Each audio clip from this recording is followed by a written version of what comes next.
हमारी पीढ़ी ने पृथ्वी का सबसे बड़ा नुकसान किया है। आज हम पर्यावरण के लिए जो कुछ भी कर रहे हैं वह न तो सेवा है, न ही कोई बड़ी उपलब्धि। यह हमारे जीने मरने का सवाल है। गौर से देखें तो आज खतरे में धरती नहीं, हम हैं। दुर्भाग्यवश हम ऐसे युग में रह रहे हैं जब मनुष्य की चेतना इतनी बटी हुई है कि हम भूल गए हैं कि असल में पर्यावरण जैसी कोई चीज ही नहीं है। अगर कोई व्यक्ति चाहे तो वह खुद में पूरी दुनिया को महसूस कर सकता है। इस विकल्प को न आजमाने के कारण ही मानवता और पर्यावरण अलग अलग चीजें लगती है।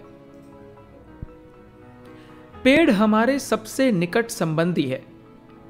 पेड़ जो सांस छोड़ते हैं हम उसे अंदर लेते हैं, हम जो सांस छोड़ते हैं उसे वे अंदर लेते हैं। वे हमारी आदि श्वसन प्रणाली है। आध्यात्मिकता ऊपर या नीचे देखने का नाम नहीं है, यह अपने अंदर झांकने का नाम है। अपने भीतर देखने पर आपको पहली बुनियादी सच्चाई यह पता चलती है कि आप अपने आसपास की हर चीज का एक हिस्सा है। इस ज्ञान के बिना कोई आध्यात्मिक प्रक्रिया नहीं होती है। पर्यावरण और मानव चेतना को अलग नहीं किया जा सकता। इंसान की असंवेदनशीलता के कारण ही आज हमें दुनिया को बचाने की बात करनी पड़ रही है, जो एक मूर्खतापूर्ण विचार है। क्योंकि धरती मां हमारी सुरक्षा करती है, हम उनकी नहीं। इन सब चीजों की कोई जरूरत ही नहीं होगी अगर इंसान ये बात समझ जाए कि चाहे हम ये पसंद करें या नहीं करें, हम इस अस्तित्व का एक हिस्सा है। आज आधुनिक विज्ञान ने यह साबित कर दिया है कि यह पूरा अस्तित्व एक ऊर्जा है। आपके शरीर का हर कण लगातार ब्रह्मांड के संपर्क में है। यह एक वैज्ञानिक तथ्य है जो आपकी जिंदगी को नहीं बदलता, लेकिन आध्यात्मिक प्रक्रिया इस बोध को बढ़ाते हुए इस तथ्य को आपके लिए एक जीवंत अनुभव बना देती है। योग का अर्थ है संयोग।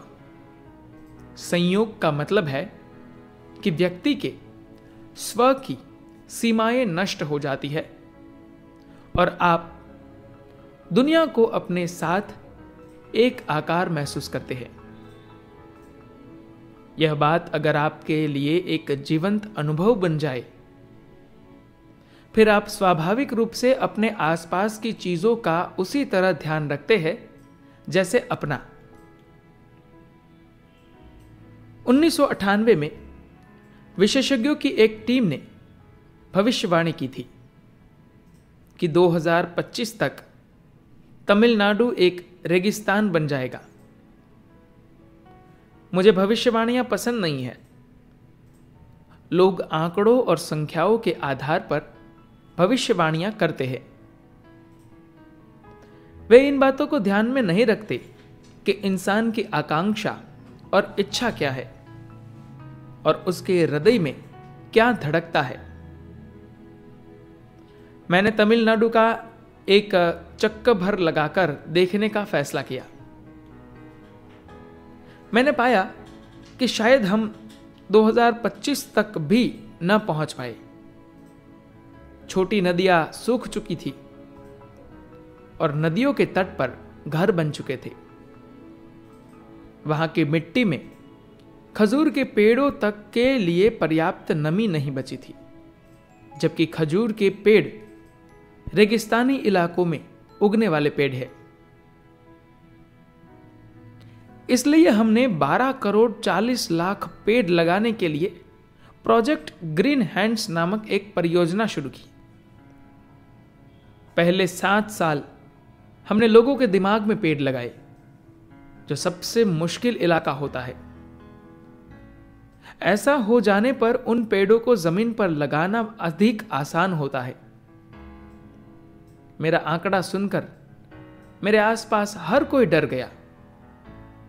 मैंने उनसे पूछा, तमिलनाडु की जनसंख्या क्या है? जवाब मिला 6 करोड़ 20 लाख।